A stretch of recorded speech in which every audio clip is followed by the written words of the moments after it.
Well, hello, everyone, and welcome to our spring open house. We're so pleased to have you with us. My name is Gerard Turbide. I'm the Vice President for Enrollment here at Wells College. Pronouns are he, him, and his. And first, I want to say to the admitted students in the group, welcome. We're glad to have you here, and congratulations. Also, congratulations to parents and family members. We know that no student gets here entirely on their own. They come with the support of those around them. It is an absolutely beautiful day today here at Wells and in Aurora, New York. We're on Cayuga Lake, the longest of the Finger Lakes, and right outside my door today, there's a spring weekend celebration going on with our students. There's a dunking booth, a caricature artist, they're playing laser tag. Was President Gibraltar on the mechanical bull or not? We'll solve that mystery later on in the program. But today we're here to talk to you about your future. What does a bright future mean to you? Does it mean happiness, professional success, personal accomplishments, financial stability, health, peace of mind, or peace in the world? When you think about a bright future, what does that mean for you, for your family, for your community, for the world around you? However, and whatever you envision, at Wells, we are all about your bright future. Our mission is to teach you to think critically, reason wisely, act humanely as you cultivate your meaningful lives. At Wells, you'll receive unmatched personal attention. Our student to faculty ratio is 9-to-1. We offer individual advising to help you plan and prepare for your future, a diverse range of academic programs. You can even create your own major at Wells. And if you're not sure what you want to major in, we have an exploratory program for students who've yet to decide, all on a campus where everyone seems to be on a first name basis.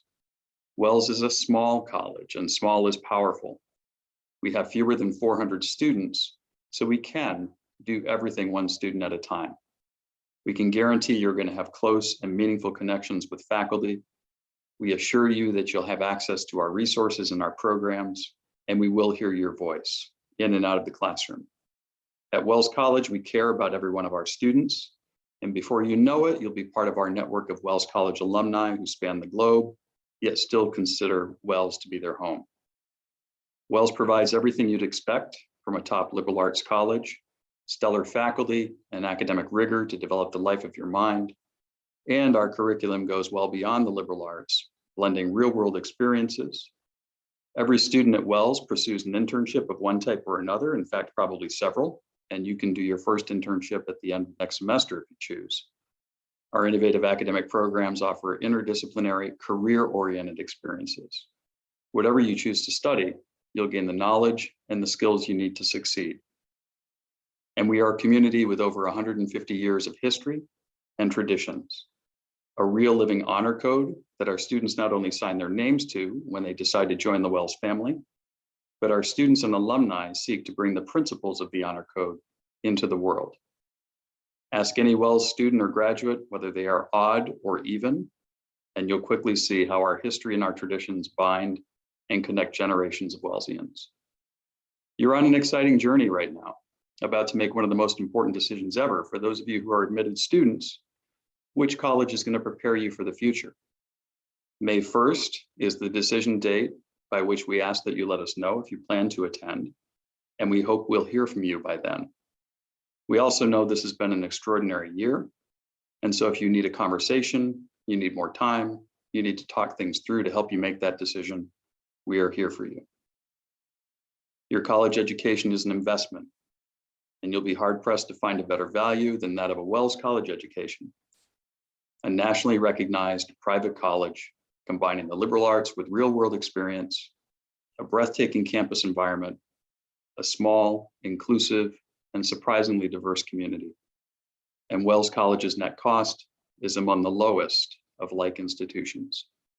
And we are open and have been. As we speak, our students are here on campus. In addition to riding mechanical bulls, they're attending classes, they're eating in the dining halls, they're engaging in various activities. There's a talent show tonight. They're home away from home. We're offering in-person campus visit options throughout each week, including Friday and Saturday programs, and our visits are socially distanced and we look forward to welcoming you safely to campus, so please come visit. We also have other upcoming virtual events so that you can learn more, chat with our alumni, go in depth on academic programs, learn about student life. We have an upcoming session on how to pick a major and why it's okay if you're not ready to do that. You can go to wells.edu/visit to see all the options. And for joining us today, there is a discount that you can take advantage of at our bookstore online, and you can find the information here. And if you have any questions, get in touch with us. We'll make sure that you have that information if you lose track of that. So let's have a meaningful conversation about Wells College and your bright future. We've assembled a panel to represent the Wells family and give you deeper insight into all that Wells has to offer. Our admission team have people in the chat, and so they're available to answer your questions directly.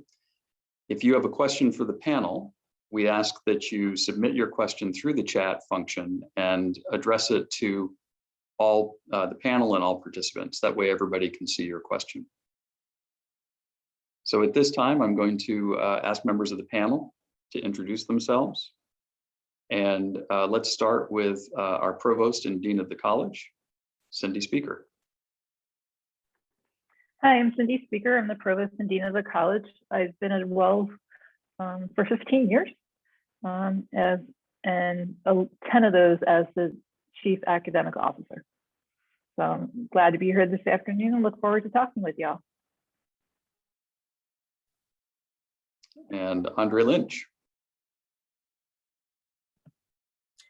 Hello, folks. My name is Andre Lynch. He, him, his are my pronouns. I'm the Associate Dean for Equity and Inclusion. Thank you all for joining us this morning. I'm super happy to be here. Bailey Brown. Hi, my name is Bailey Brown. I graduated in class of 2017 from Wells, so I am an odd, and my pronouns are she, her, and hers. And I'm excited to answer any questions as being a Wells alum. Thank you, Bailey.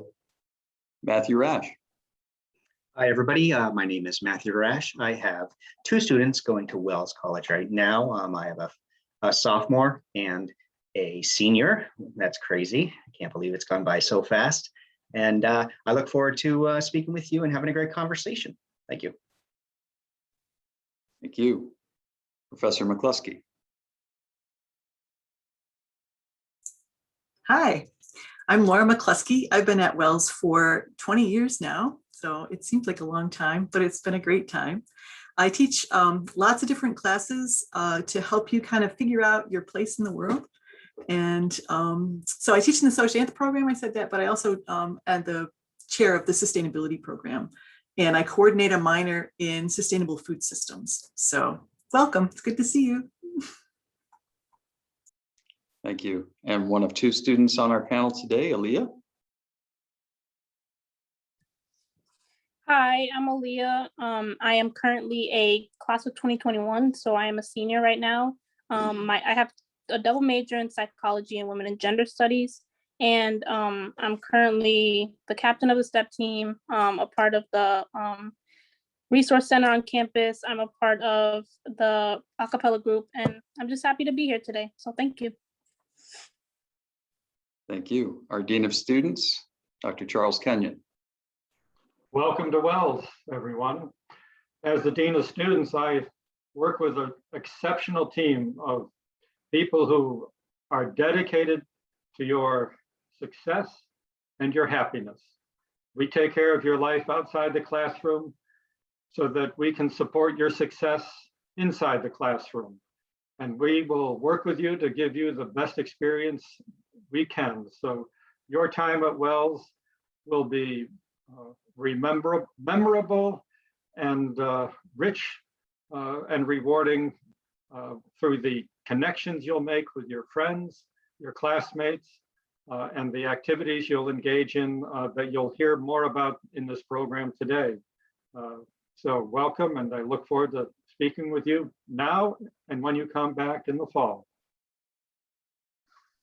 Thank you. And the other student on our panel, Kaylin. Hi, everyone. I'm Kaylin. I am a senior and a double major in psychology, women's and gender studies. Might add another major just to stay. Kidding, but I wish. But I am part of the online team.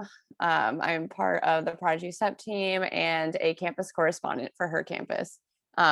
Any questions that you have, you can always reach out to us. And I'm very pleased to introduce our president, Dr. Jonathan Gibraltar. And President Gibraltar, I'll ask you to introduce yourself, and I'll also submit to you the first question, which is, it's been an extraordinary year for everybody in all different kinds of ways. And I think for everybody, at least to some extent, it's been a challenging year, but there are a lot of really great things happening at Wells College. And I'm wondering if you can talk a bit about some of those things and what you'd like our audience to know. Thank you, Gerard. Welcome, everybody. My name is John Gibraltar, and the president of Wells College, and I've been here now 6 years. And it's my honor to welcome all of you to this virtual open house. And if you have not yet visited our campus, I hope you will. Today is a spectacularly beautiful day. I'm looking out at Cayuga Lake, and there couldn't be a more beautiful, peaceful view. Looking in the other direction is our annual spring festival. There are many students out on the lawn having a ball, playing laser tag. I myself got thrown off the mechanical bull twice. Associate Dean Lynch was there to watch and even videotaped it, so there is actually evidence. Wells is a wonderful place. We really are a community that cares for one another. And in fact, in this program today, when I realized that Aaliyah and Kaylin were graduating in a few short weeks, it made me feel very proud of them and very sad to lose them, because they've been wonderful community members here at Wells. That's what you'll find here, a community of people who care. You'll get the highest quality of education from faculty who are leaders in their field and would truly be on par with the best faculty in the nation. You'll find the most caring and supportive staff, whether it's in our library, our counseling center, or in our, our student activities and residence life area. You could even walk up to somebody who's a cleaner on this campus, and they will extend a hand and ask you what they can do to help you and support you. This is a challenging year, but one of the things that's made it a little bit less challenging is that in this community, everybody has done their part. Everybody wears masks. People have been really good about socially distancing, and in fact, we have maintained in-person education for the better part of this year. People have been compliant with weekly testing, and we have had very, very few positive cases of COVID on campus. We hope with the distribution of vaccines that next year will be much more normal than this year has been. So we look forward to having you come and join us, whether it be next year or if you're a high school junior the following year. So thank you for this opportunity to talk with us today. And I truly hope that we'll be able to answer all your questions, but if not, we're here. You'll see our email addresses, and we will be very quick to respond. So thank you, and I look forward to the conversation. Thank you. And Provost Speaker, I'm actually going to maybe start with you. We've got a question in the chat about how many majors there are at Wells College, and maybe not just how many, but if you can talk a bit about the breadth, diversity, Sure. And we have some new information as well to share, I think, in terms of recently added programs or programs that we're working on, if you want to talk to that.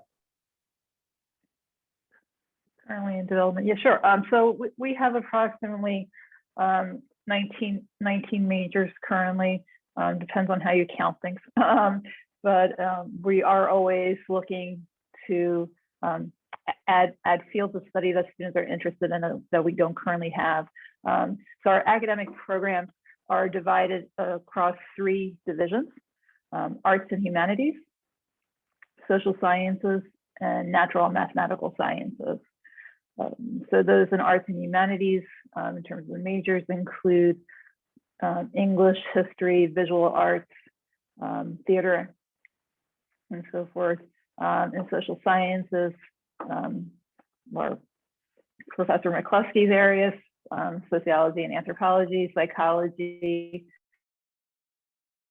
women and gender studies, which is currently in transition to becoming, I'm always going to get my letters mixed up here, women, queer and transgender studies, WQTS, is being revised, and that'll be going into operation next fall. Our business program, our education major also is housed in social sciences, with political science as well, and sustainability. And our natural and mathematical sciences, more of the lab sciences, our health sciences is our largest major in that area, but also have majors in biology, chemistry, biochemistry and molecular biology, environmental science, math, physics, and computer science, rounding out that group. And as Gerard mentioned earlier, we have the opportunity for students to develop their own major through an individualized major, where students are able to combine their interests that may be either more thematically or topically oriented, but that cross disciplines and really explore what they're interested in. We're currently in the process of developing a hospitality program. We hope to have a minor in place in the fall, and then a major in the fall of 2022. And that's really exciting. And we're partnering with our local businesses here in the village of Aurora, the Inns of Aurora, which have amazing facilities that our students will be able to intern at, do immersion experiences, and so forth. So it's an exciting time on campus. Thank you. There's a lot in there, and I'm just struck with, as for a small institution, the array of programs that we offer. And I'm going to look to our, in particular, our 2 seniors maybe to comment on this. But how was it for you navigating that list of programs? Was it difficult to figure out what you wanted to do? If you wanted to take courses in other areas, was that possible? So I actually changed my major when I came in. I originally came in as women's and gender studies and political science. Political science ended up not being my thing. And I, well, given a liberal arts education, you're already taking classes in like every discipline. It's a very like well-rounded approach to education, and you're taking classes at your own rate. So it's not like you're just doing your gen eds the first semester. So with that, I was able to easily navigate into my new majors as a psychology major, given that I had already had some of those courses just within that. So that made it really easy to navigate even as a double major.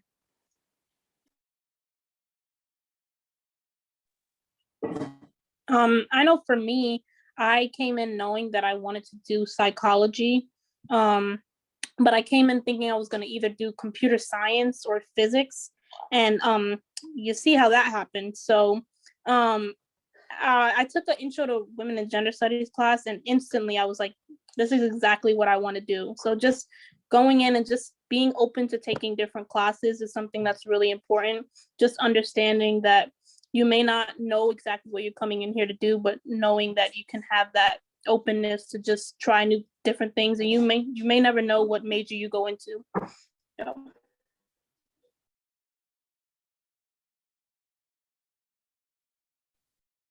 I've often had it said to me by students here that part of this is not just figuring out the things that you do like, but the things that you don't like or that you don't want to do. And that plays out in some of the courses that you take, but also experiential learning. Bailey is our alum. I'm wondering if you can talk a bit about how these experiences shaped your direction, and maybe a bit about what you're doing right now, and how that connects to your experience at Wells. Yeah, absolutely. I neglected to say what I majored in when I was at Wells, so I apologize in my intro. So I actually did the dual degree. So I majored in psychology and biology. But when I first went to Wells, I had no intention of doing psych. And then I'm a therapist now. So thank goodness I decided I liked that, because that ended up shaping everything. So yeah, when I went to Wells, I thought I was going to go the PA route, and I realized just because you're good at bio and chem doesn't mean you have to do it the rest of your life. I took one psych class with Professor Gagnon, and I'm forever thankful for her, and as well as all the other psych professors as well. But having that one-on-one attention with her really shaped the rest of my time at Wells. And then I am now a clinical therapist. So I went on and got my master's in social work. And I realized as soon as I was in grad school, the number one thing I realized that Wells prepared me the most for was my writing skills. And grad school and social work specifically is a lot of writing. And I realized I was ahead of some of my other colleagues just because of that one-on-one attention I had, and also the confidence, because Wells, you often present, whether you're in a panel. I did panels when I was a student, so you're constantly showing your skills verbally and writing analytically. So I noticed that immediately. Yeah, and I also didn't say I was an RA and a student athlete. I ran cross country. I missed my whole intro. So I'm sorry. So I have other cool things that I did when I was at Wells. I don't know if I answered enough. I think you did, and I think you can always come back and say more too. I'm interested in the talking just a little bit about the role of writing, because you've raised that critical skill of writing, and that's woven into the student experience in a number of different ways at Wells. And I wonder if Bailey, you or others can speak a bit to that and how that plays out in thesis and other portions of your experience. Yeah, the thesis was major, and I didn't realize how unique that was for Wells. I mean, there's other colleges who do it, but I noticed when I was in grad school specifically, a lot of my other colleagues didn't have a thesis, and I had to do a thesis for bio and for psych. So having that experience, if it was grueling, it wasn't, because you pick what you like to do. So you're writing this larger term, a large paper on one specific topic that you want within whatever major yours is. But then you have an advisor that meets with you very often, and then you have a whole class on it, so then you have a peer that critiques it. So it's a whole semester of it, but you have complete autonomy over what topic you pick.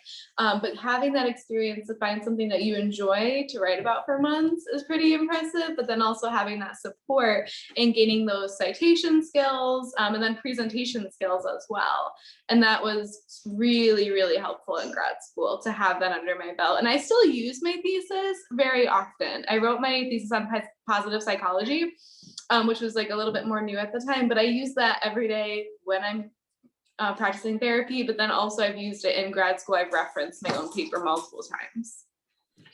Yeah, just going off of that, writing my thesis was probably one of the most rewarding experiences here. I thought it was going to be really stressful and terrifying, and in some moments it is, but it's a very structured process, and they guide you through it, and it really did help. I didn't realize until I was applying to grad schools how much it was helping me, and having that as a talking point and being able to put it in my application, and also to just have some research started that I can actually continue when I'm in grad school.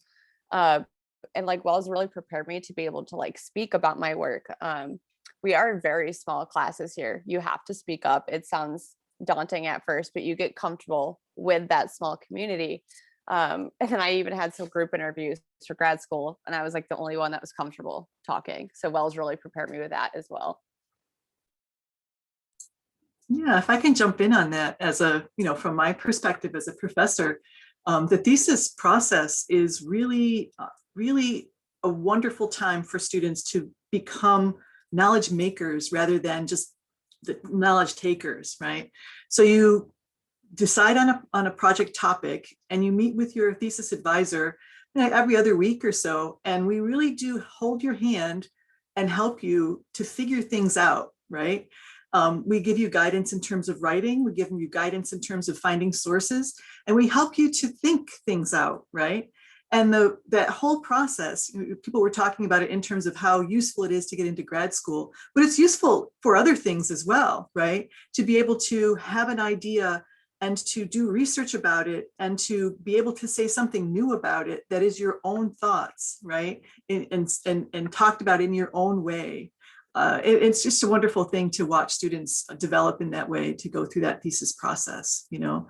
And in terms of advising, just general advising, you know, we spend a lot of time, the professors spend a lot of times in our roles as advisor, just helping you figure out what you're strong in and what you're weak in, and helping you to discover different things that you might be interested in. Sometimes things that you never thought that you would ever like. And, you know, just through conversation, you might not have an understanding of what a particular discipline is. We could guide you to a particular class.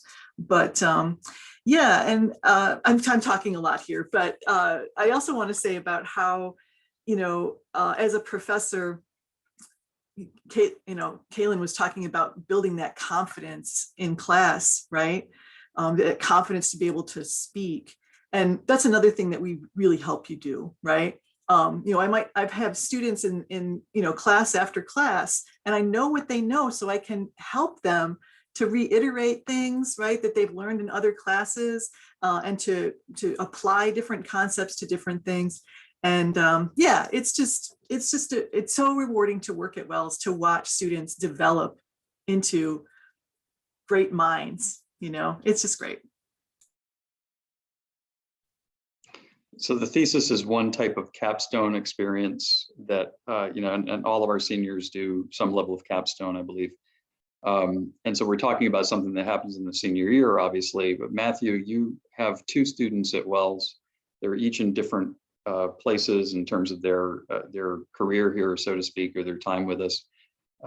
And I'm sure as you're listening to this, hearing Professor McCluskey speak about that mentoring, some of that's resonating for you in terms of the kind of development that that your sons have gone through while at Wells. Can you speak to that a little bit? Yeah, definitely. It really does resonate, because I've seen, you know, my children grow throughout the years, and coming out of high school, you know, they weren't very strong in writing and presenting.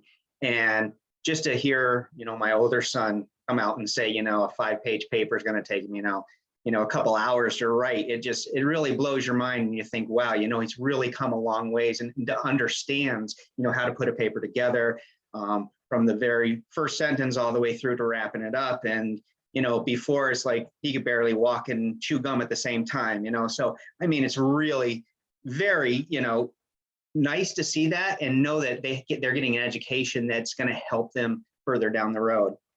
And I think those initial classes, I know there are a multitude of initial classes that every student takes at Wells College, to help them, you know, become a better person, or in all of their endeavors. And the writing is a very unique one that I think both of my kids really utilize, and I see it helping them in so many ways. If I could just say one more thing, right? Being that advisor, being that mentor, that's for life. You know, I mean, I said before, I've been here for 20 years, and I have students who, you know, who I had when I first started at Wells, who I'm still in contact with, and giving life advice and just chatting, you know, becoming sort of, you know, friends, from a mentorship position to a friendship. And it's just so wonderful to watch that development. You know, I guess I said it too much, but it's true.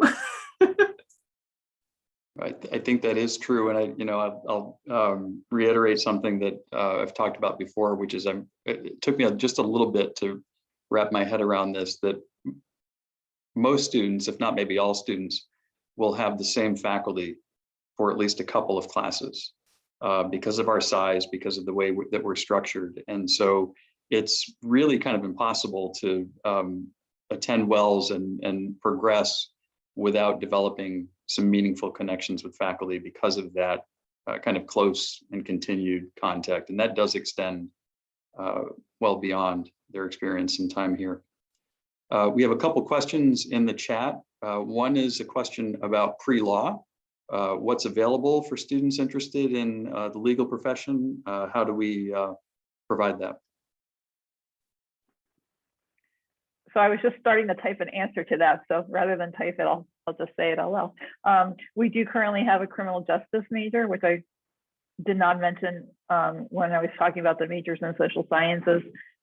So we do have that and offer a number of courses related to law in that program. And we're working on actually transitioning that major into a major that's a little bit broader in terms of law and society or legal studies in that way. And we're doing that in part based on what the feedback that we've heard from our students and what it is that they're looking for and what it is that they need as they're thinking about their future careers.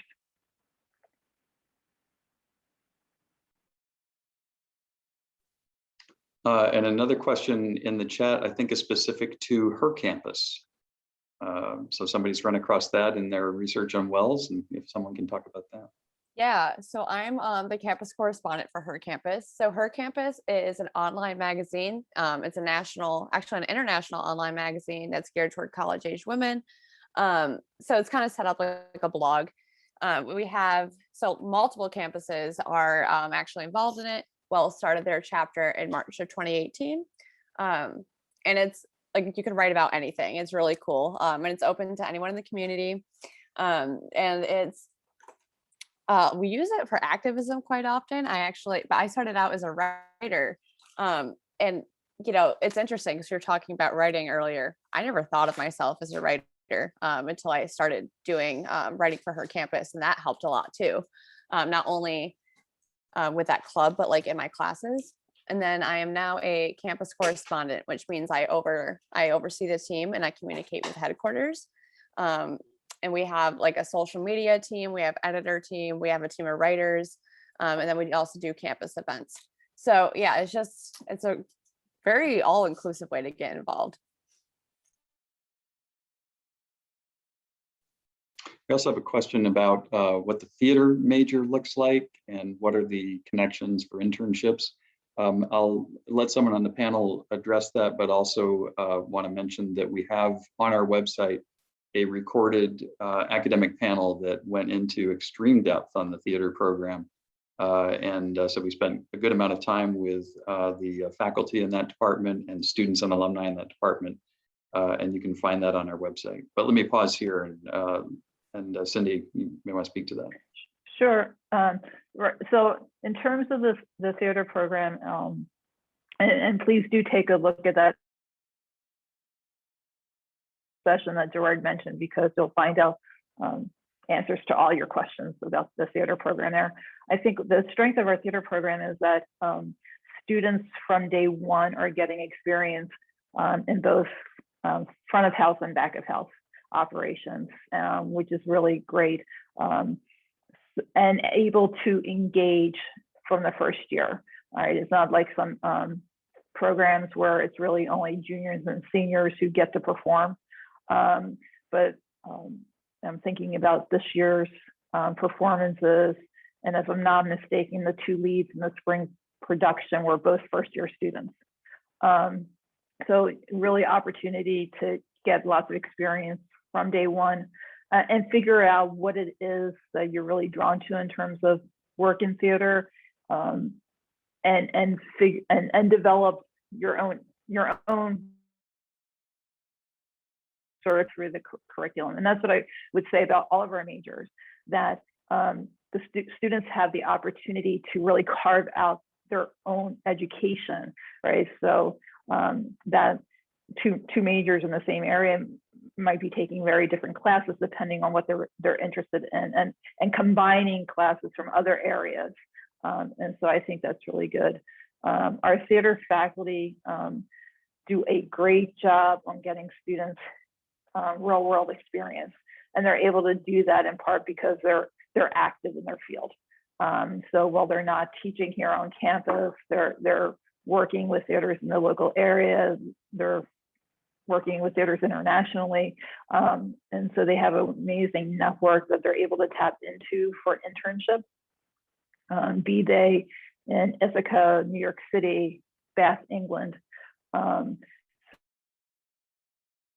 And getting multiple exposures to different types of theaters. And if I think about our graduates, they've gone on to be playwriters, lighting designers, and I'm blanking on the field for the dramaturgies in terms of the history pieces. All right, so students really are able to personalize what they want to do and be guided. I think it's Professor McCluskey said, you know, from their faculty who are mentors and who advise and who help students reflect on what their experiences are. I'd like to comment on that too. Sure. Neither one of my children are in that program, so I'm not biased, but one thing we always like to go to is a family and friends weekend. And each time we've gone, they put on performances and they are top notch. I mean, they are just amazingly well done. And all of the students do everything, you know, do all the things that lighting, everything like that. So it's just an amazing experience. And I mean, really top notch. So if that's something you're interested in, Wells College has a great program for sure. Absolutely. Here's one, another question from the Q&A. We'll see if we can start a vigorous debate among some of our students and alumni. What's the best residence hall to live in? And can you offer some insights into what it's like to live in the residence halls, what that experience is like? So I'm a little biased because I live in Glen Park, which is a literal mansion. It was Henry Wells's mansion, and he was the founder of Wells. So it's actually a New York State historical landmark because of that. But I have a balcony facing the lake, so I don't think it gets better than that. So Glen Park is the best. But as a first-year student, I lived in Leach, and I loved Leach. My heart is there. So it's one of the first-year buildings, and it's set up like in a hall style. And I think my favorite part about living there is that the community that we had there. We would always have conversations in the hall that were meant to be like 5 minutes. And then we'd all be sitting outside of our rooms for 3 hours, just talking to each other.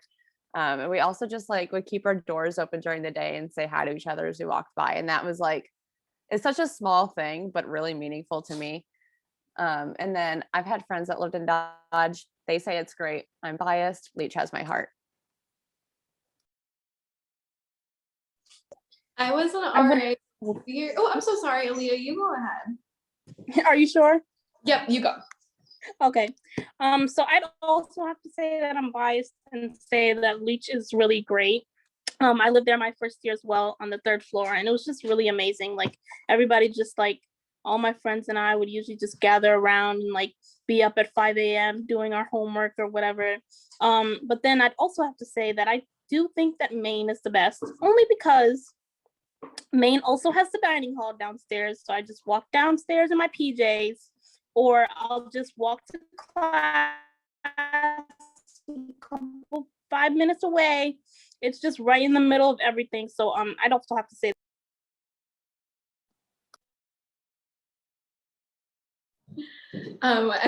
Thank you for all that. I agree with both of you. I think one of the reasons if I'm reflecting back when I originally went to Wells, one of the reasons was the dorm rooms were so unique.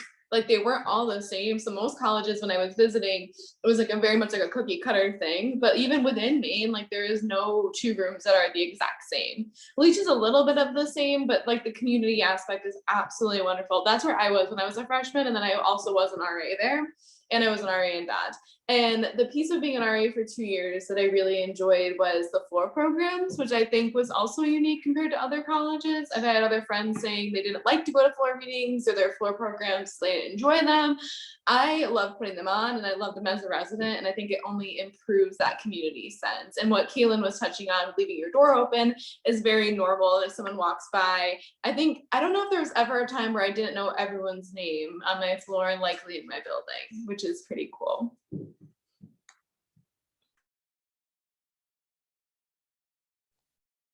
All right, I am going to try to creatively tie together 3 questions that have come up.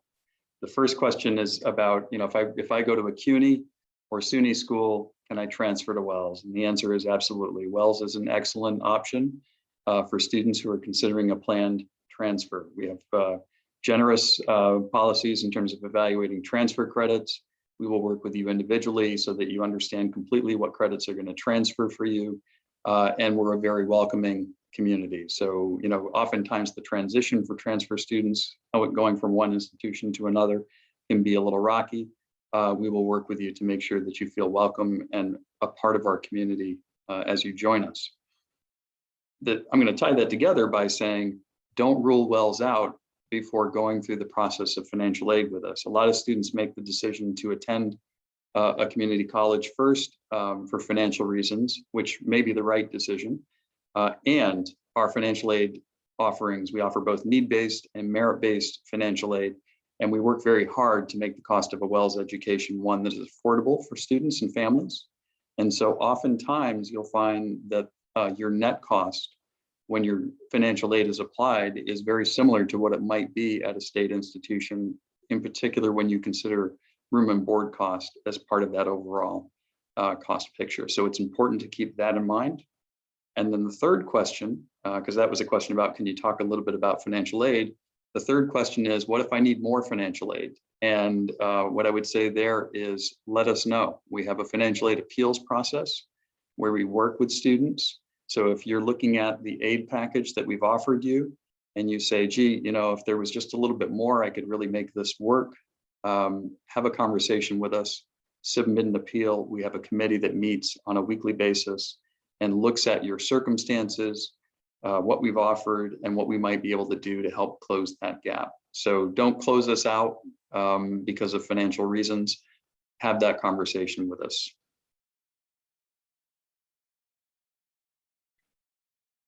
Let's see.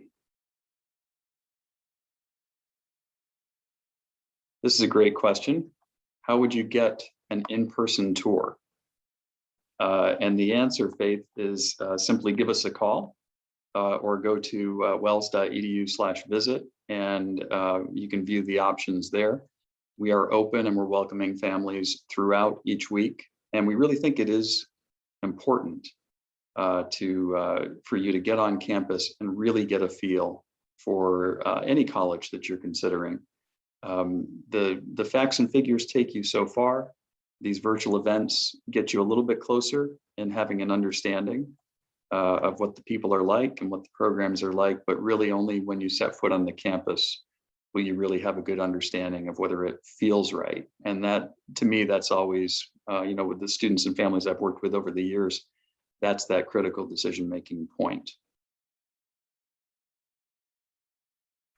I wanted to touch on that and the financial aid piece. I remember when I visited Wells first, I was in 5 minutes and I looked at my mom and said, okay, this is it. We don't need to go anywhere else. And we had gone like a couple other places, but the feel is just really important, and seeing the lake and walking around and feeling the closeness. But in addition to the financial aid piece, with talking to people, if you need help understanding, or it's like no other place. If you email someone, you call someone, they'll get back to you and you'll have a full-on meeting and they won't ever rush you, and it helps you to really understand and make really informed decisions. And that's across the campus. So there was never a point where someone didn't answer my email if I needed help, whether it was like the mailroom, financial aid, no matter what, campus safety, whoever it was, would always meet with you as soon as they could. So everyone's really accessible. Thank you, Bailey. Dean Kenyon, I'm worried that you're haven't had a chance to talk yet, and we have a question that I think will be good for you, which is if you can talk a bit about that housing process. You know, will I get a list of things that I should bring related to my housing arrangement? What are the necessary items? And I'm sure others are going to have some thoughts on that as well.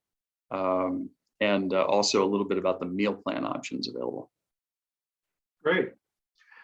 Housing is required for students, and so we will be offering you, the first year students will be living in Leach, the one that our seniors have talked about so fondly, or Dodge.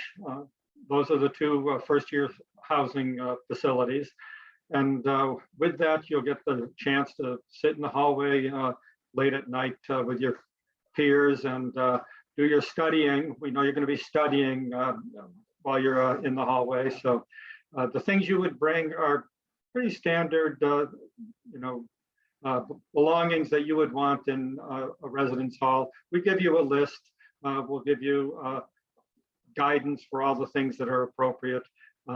Maybe Kaylin or Leah could talk about the kind of things that you found most helpful for you when you come to campus.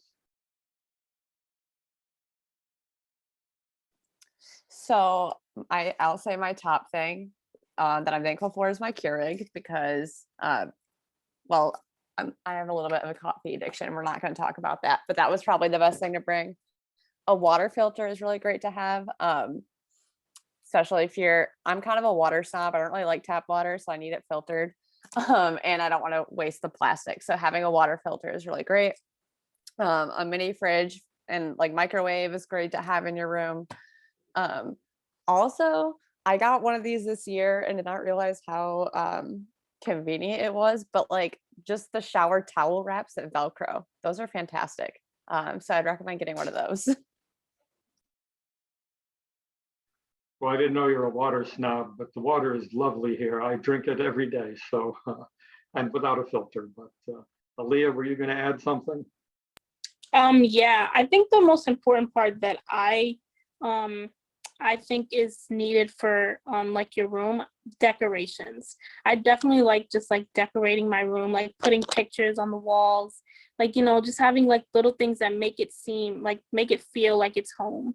So just having that is just like adding that much needed touch that you need. And you will have a meal plan provided, 19 meals a week, 3 meals a day, Monday through Friday, and 2 meals a day on weekends.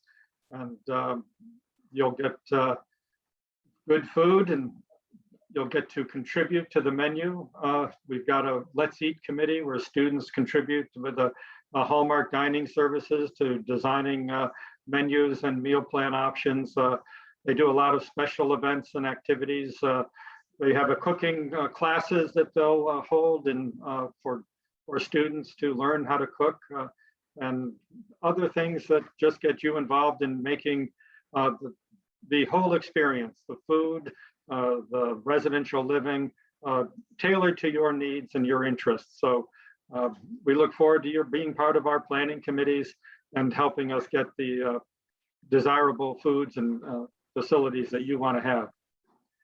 I don't know, Bailey, if you're going to say anything about the residence room belongings and things you bring. I don't know, maybe I was like a little bit too type A when I was an RA. I sent all of my residents a list of what I thought they should bring. But I don't know if that's that unique though, because when I was a freshman and a sophomore, my RA reached out to me before I was on campus and they allowed me to like ask any questions I had. So yeah, I would say that it wasn't super unique in that you'll know kind of about who's on your floor. There might be like a Facebook page of like Leach First. So you can ask questions there, and there's a floor meeting like normally the first night. So if there is any confusion, like those questions are answered and you're not alone in having questions and concerns. Yeah. And the dining experience, I think it's a little bit different than when I was there. I think the providers had switched, but the one thing I wanted to touch on is I have a couple food allergies, and everyone who worked in the dining hall was always so helpful. If I asked like for something that wasn't there, if they had it, they would absolutely like, go get it and bring it out. And they were just really kind. And again, very open. And the benefits of it being so small is you likely know them by name after a little bit. Great. You'll be learning about your housing options, roommates and room assignments in early to mid-June. So you'll be able to get to know the roommate that you'll be assigned and get to know them over the summer before you get here. So we look forward. I would add, don't forget your fishing rod. There's some pretty good fishing here in Cayuga Lake. Don't forget your golf clubs. We have a 9-hole Robert Trent Jones golf course on campus. And don't forget your bathing suit, because early in the fall, it's very warm and it's wonderful to jump in the lake. And do not forget your winter jacket, because it gets cold here in the winter. Just to add on to what Charles was saying, Dean Kenyon, about the Let's Eat committee. Not only do students put forth a lot of thought into committees in that way, but also to our student programming. We have an Office of Student Activities that employs student employees that actually help us through all of our programming that we have on campus. So if you're so inclined to, offer things to the student body, or you want to see things happening on campus, we invite you, right? We invite you into those spaces to plan those activities and help us have some insight on the programming that you want to see. That's especially important in my area as well. I have a question from the audience about whether it's possible to create a student club or organization, and if we could respond to that. And then also, Kaylin, I see you ready to go on that. Maybe a little bit about kind of the range of clubs and organizations that are already in existence. Yeah, so we have a lot of clubs. I honestly can't even name them all.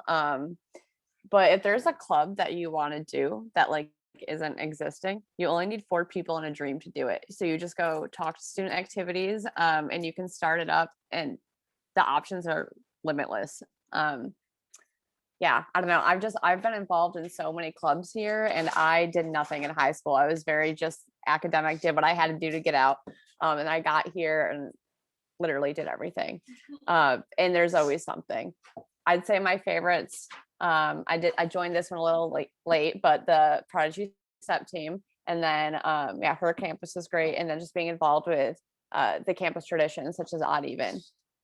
But yeah, there's a lot of clubs that you could do. A lot of Yeah, there. Oh, Andre, you want to go ahead? No, please go ahead, Aaliyah. I was just gonna say, yeah, there's so many clubs here on campus. I know when I first came on here, that I definitely already had in my mind that I wanted to join the Prodigy Step team, because I knew someone here that came here before and graduated before, and she was like, yeah, you have to join the Prodigy Step team. So I knew that was already in my head. And then just coming here, I was like Kaylin said, I was already I was in high school just kind of staying to myself, but I knew once I came to college that I wanted to branch out, and just don't be afraid to branch out. Our school is so small, and then clubs just give you more of an opportunity to gain experiences, just create different connections, and sometimes there's even opportunities to connect with alums and network with them. So just branch out, and just, yeah. Going off of that, I just wanted to talk about how we could go out of our comfort zones here. And a little example that, so I work in admissions and I do tours, and an example that I give on my tours is how I grew up Irish dancing. So all of my coordination is just leg down, there's nothing up here. I don't know what's going on. And I took a modern dance class my sophomore year. And then my friend, who has been doing modern dance her entire life, convinced me to do a duet with her during the student run dance show, Dance Collective. And it's not like I had a tryout or anything. It was just something that I could do. It was something that I could get into with little experience. And I did it, and I had a lot of fun. I probably didn't look good, but no one said anything to me. So it was a very welcoming and open environment to do. That is so true. And I think clubs are the perfect way to explore. Again, with it being small, you have the opportunity. My senior year, I did pottery. I am not artistic whatsoever, but I see my pieces all around my house still now, as I'm not even there, and they give me a lot of joy. I also was in Dance Collective as well, not coordinated, but it's okay because everyone's so welcoming that and it's almost normal. I don't think I knew, none of my friends, all of my friends were in multiple different clubs. So you're always feeling so welcome, no matter if it's something you're not really well versed in. I think the clubs also, especially our affinity organizations, right? They allow a lot of deep exploration and self-reflection as well, right? We have Umoja, that serves as our Black and Brown Student Union. We have the Japanese Culture Club. We have AAA, which is the Access for All Abilities Club. We have the Dance Collective, and numerous other, Pride serves as our LGBTQ plus Student Collective, and just myriads of other clubs that serve our marginalized folks on campus. And it's so beautiful, really, to attend some of their events and see the passion behind a lot of these students and their initiatives, right?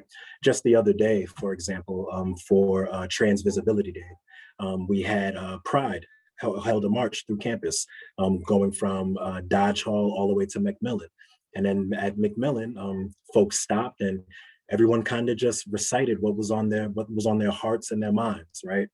Concerning trans challenges and issues in our world today.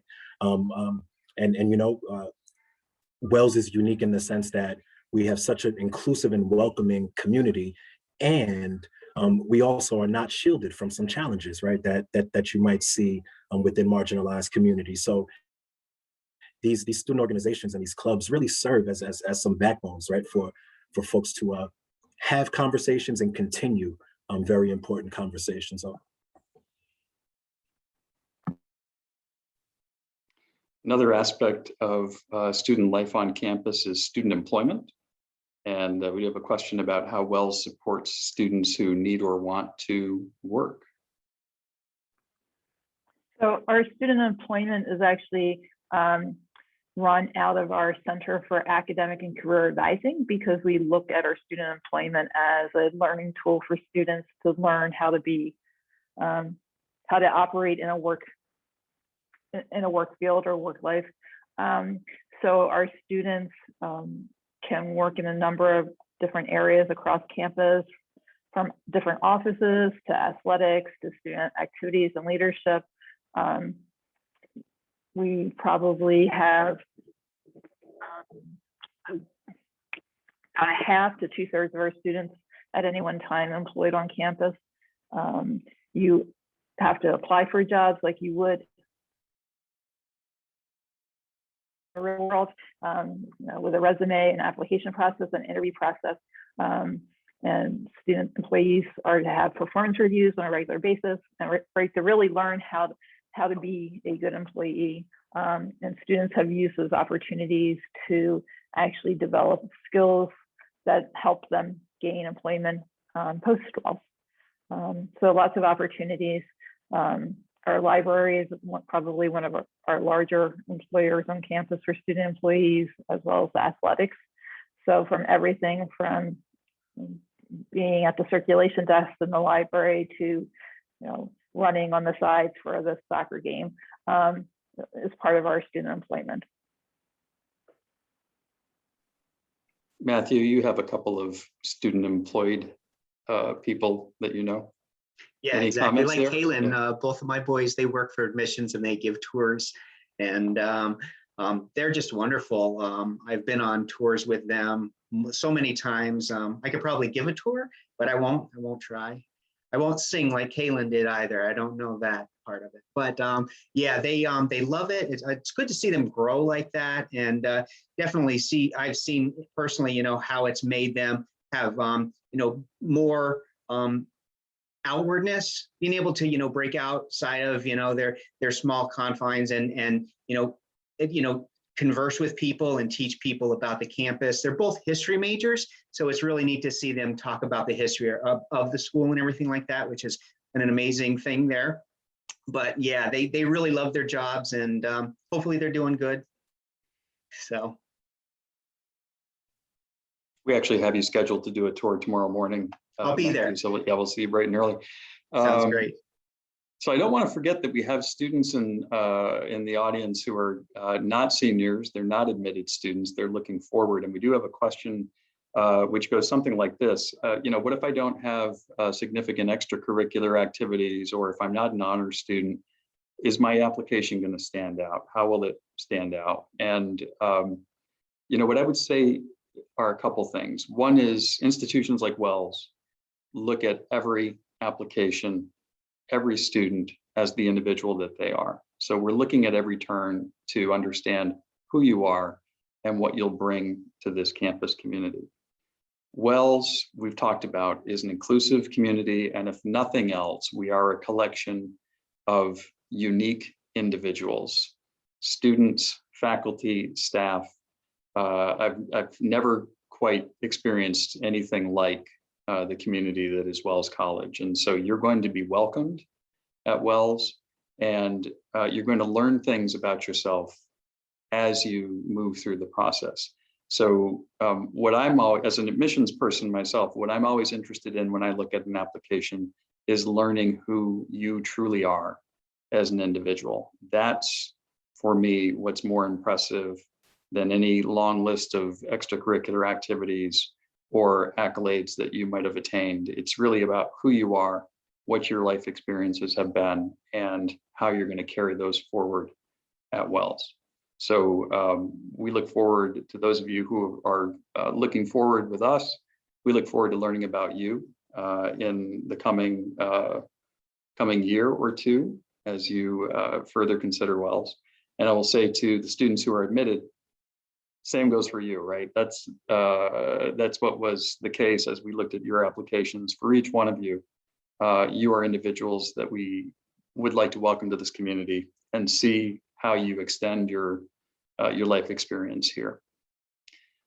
So I think at this point, this is a really good juncture for us to maybe go from one panelist to another. And I'm going to offer you the opportunity to speak to perhaps your favorite tradition at Wells. So we didn't talk a lot about traditions thus far. Those are things that are deeply woven into the fabric of Wells College. It's part of what makes us unique and sets us apart from other institutions. Long-standing traditions, and I learned about new ones. It seems like every day that I'm on the campus, and it seems like everybody has their favorite. So I see lots of excitement on the part of everybody to talk about something. So I'm going to start with, let me start with Kaylin, and we'll go from there. So my favorite tradition on campus is odd even. So you have an automatic family when you come to this campus. We have a sisterhood brotherhood class depending on your entry year and whether that's an odd year or an even numbered year. So when you come in as a first year, the juniors are like your sisterhood brotherhood class, and then when you're a sophomore, it's the senior class.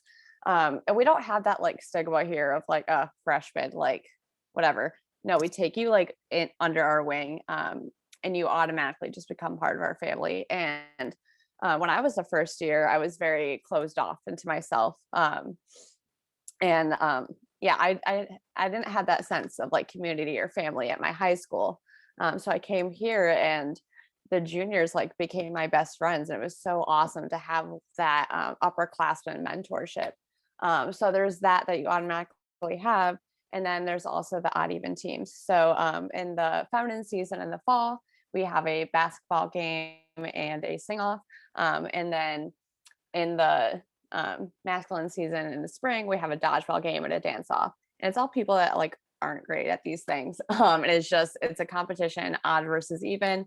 So 3-week season, very quick, but lots of fun. I've had so many lasting relationships from that. And then the tradition is passed down. So once you become a senior, you pass the tradition down to the sophomores who will take over as juniors, who will then take in the next generation of odds or evens. So it's been happening since 1898. So we have just like the long legacy of all of that. And that's what I really love. Aaliyah.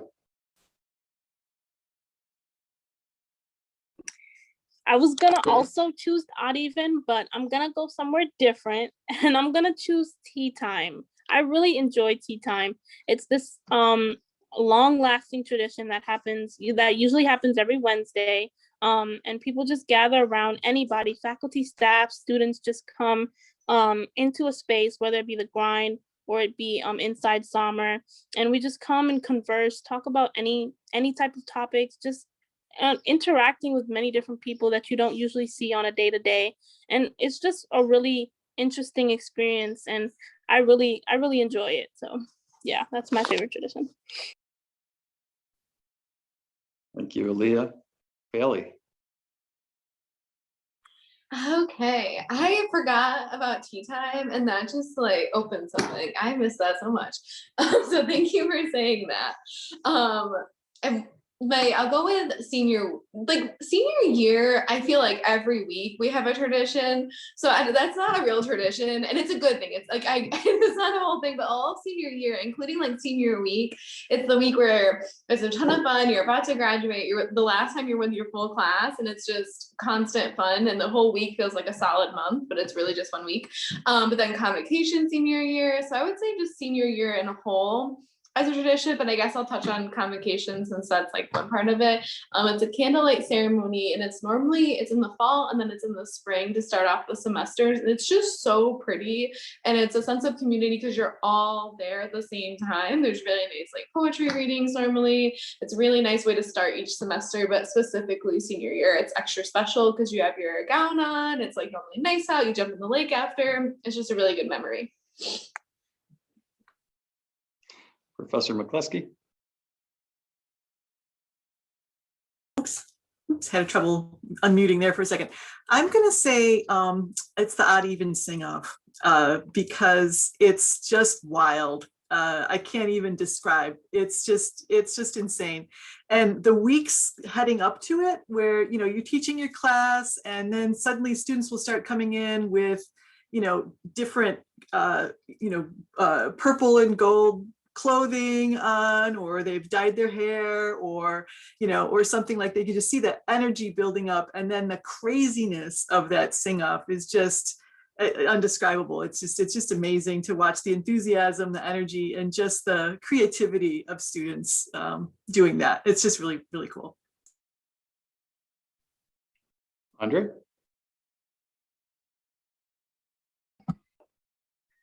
So convocation is definitely my favorite. I won't speak too much about the first portion, but the second half of convocation, where after all the candles are lit, everyone, is it the seniors, just jet to the boathouse down to the lake and actually jump into the lake. So convocation was my first day of work when I started at Wells.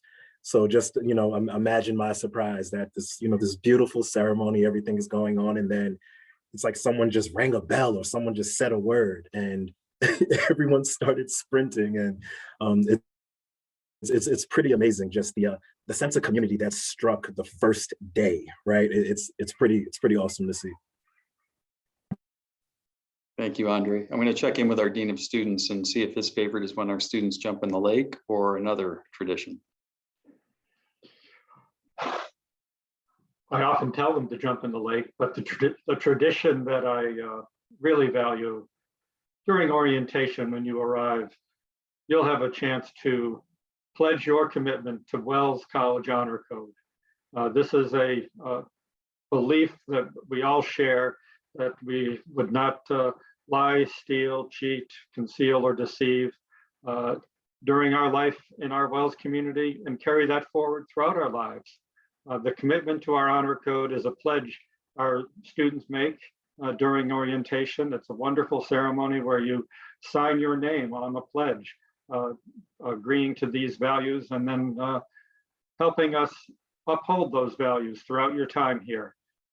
So it really sets the tone for becoming part of a community that you will be valued in and value your peers as well. So the honor code is my favorite tradition. Matthew, how about you? So I know both of my boys would say that it was odd even, but as a parent, I have to agree with Dean. I like the honor code, just watching my sons go up there and sign the honor code. And then Friends and Family Weekend was always special to me. I hope to get back and see that maybe next year. I hope the same. Thank you. Provost Speaker. So my favorite tradition is convocation. And really, Andre focused on the second part of it. I'll focus on the first part of it in terms of the coming together of the entire community. So it's a time where faculty and staff and all the returning students welcome all the new students into the campus community. And so everybody is gathered in a circle in front of McMillan Hall. There are, words, encouraging words to start off the academic year. For me, it always feels like it's the start of a new year. So it has all the promise of something new, of seeing that you can become somebody new, somebody different than who you were in the past. And I think it's just a really positive, welcoming to a community, and a community that's not just a student community, not just a faculty community or staff community, but a community of everybody together. And the lighting of the candles, so it starts with alumni guests who come back to then light the candles of the senior class leaders, who then just, you see it on this beautiful summer night in Aurora as the sun has been setting, and you just see the light. So I find it really moving, and again, it's that sense of community, but the possibility of what can occur during an academic year. Students who are going to be starting their senior theses, who are both nervous about it and excited about it, to seeing first year students being away from home for the first time. There's just a lot of emotion and excitement, and it's just really, for me, a very positive experience. Thank you. And President Gibraltar, I'll ask for your favorite tradition, and then any other final thoughts that you want to offer. Thank you. So Provost Speaker and others focused on Convocation, which is the beginning of every academic year. I'm going to focus on the last day, which is my favorite day, which is Commencement. And last year, because of the COVID pandemic, we were not able to have an in-person commencement, but this year we will. And one of my favorite parts of that commencement is that our seniors who've been waiting for 4 years, many 4, some 3, our graduates, have an opportunity to ride in an authentic Wells Fargo wagon pulled by 2 of the most magnificent Percheron horses around the campus. And it just really is a beautiful way to end the academic year. One thing I wanted to say is that you have so many big decisions ahead of you in your life, and choosing the college you will attend is a very big and important decision. And when you talk to people about what it was that helped them to make their decision, they talk about the faculty. Did the college have my academic major? What kind of an award, a financial aid award or scholarship am I going to receive? There's so many aspects. How is the food? But the reason most often given for why people choose the college that they select is because when they came to the campus, they just had a feeling. They felt like this was the right place for them. And when I talk to our current students, and when I talk to our alumni from 30 years ago, they all tell me the same thing. When they set foot on campus, it just felt right. So please, we put in the link how you can visit the campus. If you haven't already, we hope that you'll visit. I hope that Wells feels right to you, and I hope that you'll make us your first choice. Thank you. I can't say that any better, so I won't try to. I want to thank everybody for your time today. Students and family members, thank you for taking time to learn more about Wells College. Please don't hesitate to be in touch with us. My thanks to everybody on the panel and my colleagues in admission, April and Sam and Giovanna, who've been chatting with you in the chat space, and wishing you the best. In front of you, you have contact information for everybody who's been on the panel today. You also have contact information for Mike Lindbergh, who couldn't be here today, but he's our Director of Athletics. And also you can see there the code for the discount at the bookstore that I mentioned earlier in the program. So please stay in touch, and best wishes on the successful conclusion of your academic year. Take care.